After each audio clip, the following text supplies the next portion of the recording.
मैं Gulbarga district administration से एक सवाल पूछना चाहता हूँ। Why this Kolaveri? Why this Kolaveri?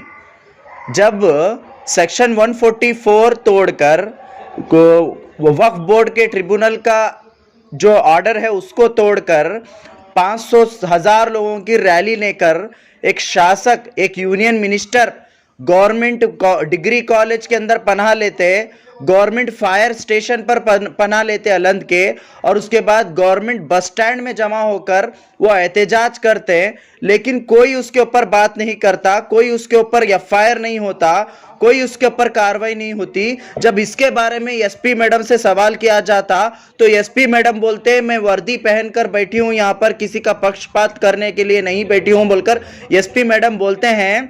लेकिन एसपी मैडम सिर्फ उन लोगों के ऊपर सेक्शन 144 तोड़ने पर सिर्फ और सिर्फ कोर्ट में एक पिट्टी केस, एक पिट्टी कंप्लेंट दर्ज किए हैं।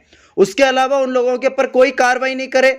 जो गवर्नमेंट डिग्री कॉलेज में वो लोग जमा होकर वहां पर झंडों के साथ बड़ी बड़ी लाठियां लेकर खड़े हो गए थे, उनके पास पूरा प्रिपरेशन था, सब कुछ रहने के बावजूद, और ओपनली सोशल मीडिया पे वो हिंदू बनाम संगठन के नाम से वो लोग डाल रहे थे कि हम दरगाह, लाडले मशाक की दरगाह को तोड़ेंगे और वहां पर मंदिर बनाएंगे। ऐसे ऐसे स्टेटस व्हाट्सएप पे रख रहे थे जिसको कम्युनल हार्मोनी को डिस्टर्ब करने के लिए पूरे तमाम चीजें वो लोग वहां पर कर रहे थे। वो चीज एसपी मैडम को और डिस्ट्रिक्ट एडमिनिस्ट्रेशन को नहीं दिखाई दी।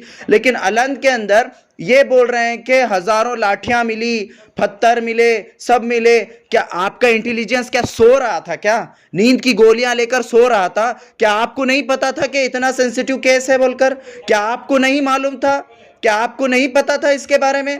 फिर भी आप लोग क्यों काम नहीं करे? जब आपको लकड़ियां वहां पर मौजूद थी बोलकर मालूम हुआ, जब आप वहां पर आपको मालूम पड़ा कि वहां पर पत्थर रखे गए हैं मारने के लिए, तो आप क्यों सीज नहीं करे वक्त से पहले? जब आप बोल रहे हैं कि 28 को ही बिफोर एक दिन पहले ही आपको मालूम था, आप एफआईआर भी करे थे, वो करे थे, ये करे थे, आप दो जगह दो बयानबाजी कर रहे हैं।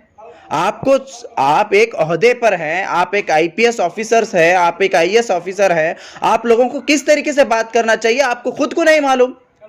अगर जो लोग गलत किए हैं, जो लोग लाठी उठाए हैं, जो लोग पत्थर उठाए हैं, बिल्कुल उनको सजा दीजिए। आप कौन नहीं बोल रहा है आपको उनको अरेस्ट करने के लिए? कौन नहीं कह रहा है आप उनके ऊपर कार्रवाई करने के लिए? लेकिन आप लोग क्या कर रहे थे? आप लोग सो रहे थे क्या? आपकी इंटेलिजेंस सो रही थी क्या? जब लकड़ियां जमा हो रहे थे, जब पत्थर जमा हो रहे थे, ट्रैक्टर भरकर पत्थर जमा हुए बोलकर आपका क्लेम है, वो ट्रैक्टर भरकर पत्थर आपको नहीं दिखा क्या? क्या आपके आंख बंद थे क्या? तो ये सबसे बड़ा सवाल है।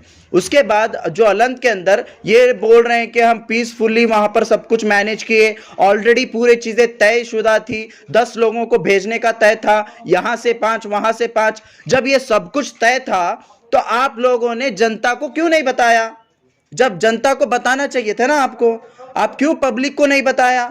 तो आप चाहते थे ही ये होना है, आप इंटेंशनली आप चाहते थे कि ऐसा हो, ऐसा लगता है मुझे। आप दरगाह कमेटी के ऊपर ढकल रहे हैं। आप बोल रहे हैं एक तरफ डीसी सर जैसे ही पूजा करके बाहर आने के बाद पब्लिक टीवी पे, टीवी चैनल्स पे, सब जगह पर बयान देते हैं कि दरगाह कमेटी पूरा कोऑपरेट करी है, इसी के वजह से हम वहां पर जाकर पूजा करने में कामयाब हो गए उन लोगों को लेकर बोलकर आप बोलते हैं। आप लोग दो बातें क्यों कर रहे हैं? क्या आप लोग कर रहे हैं? दरगाह कमेटी एक तरफ आपको कोऑपरेट भी कर रही है, आप बोलते हैं, फिर उनके ऊपर बड़े बड़े सेक्शंस डालकर उन लोगों को, तमाम लोगों को आप अरेस्ट करे हैं, और उन तमाम लोगों को वो बाकी के लोग भाग गए हैं डर से। अब दोनों तरफ आप ही बात कर रहे हैं, ये कैसी बात कर रहे हैं आप? तो टोटली कंफ्यूजन क्रिएट कर रहे हैं अवाम के अंदर। और उसके बाद जब गुलबर्गा में हम इस अरेस्ट के खिलाफ, इस जो इनोसेंट लोगों को जो अरेस्ट किया गया है और जो वहां पर इलीगल एक्टिविटी हुई है, जो सेक्शन 144 को तोड़ा गया है, उसके ऊपर जब हम एहतजाज कर रहे हैं यहां पर peacefully, democratically, doctor Baba Saheb Ambedkar के स्टैच्यू के सामने, तो आप हमारे लोगों पर 40 से 50 लोगों के ऊपर आप एफआईआर बुक करते हैं।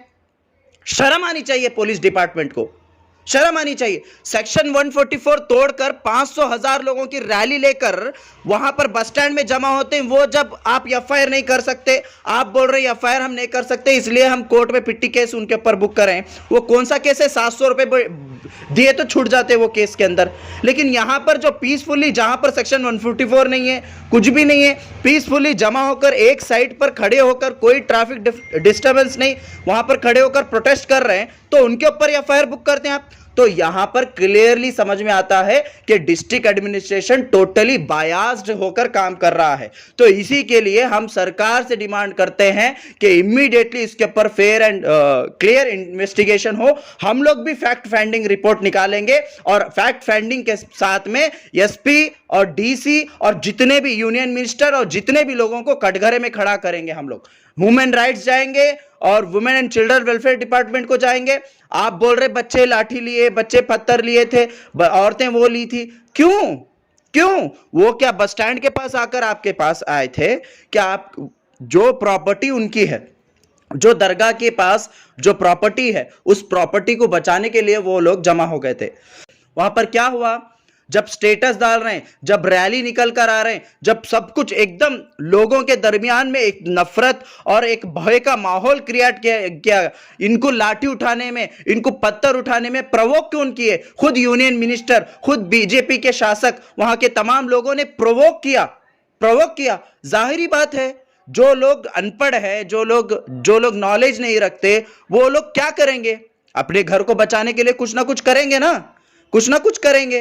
तो आप उनके लिए क्या किया? आप लोगों ने पहले अवाम को कॉन्फिडेंस में नहीं लिया, लोगों को कॉन्फिडेंस में नहीं लिया। आप लोग समझ गए कि सिर्फ दरगाह कमेटी के चंद लोगों को लेकर या चंद जो सो कॉल्ड पॉलिटिकल पार्टीज के लीडर्स को लेकर आप समझ गए कि पूरा कॉन्फिडेंस में आ गया। क्या ऐसे आईएएस आईपीएस ऑफिसर ऐसा काम करते हैं क्या?